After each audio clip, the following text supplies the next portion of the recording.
Welcome to Chillin' 101. We hope this video helps. In this video, I will explain how to program a Nissan Altima key fob. First, gather every key fob you intend to program, including any existing ones. Make sure your car battery is in good condition, as a low battery can interfere with the process.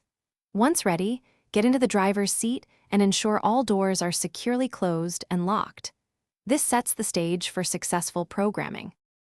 To enter programming mode, insert your key into the ignition and then immediately remove it.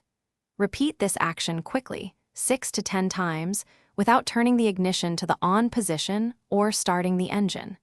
Your vehicle's hazard lights will flash twice, signaling that it has successfully entered programming mode. This indicates you are ready for the next step.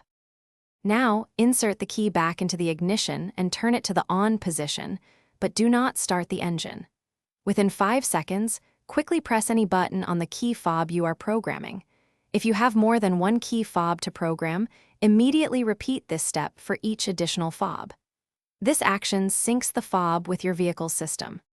To complete the process, turn the ignition to the off position and remove the key.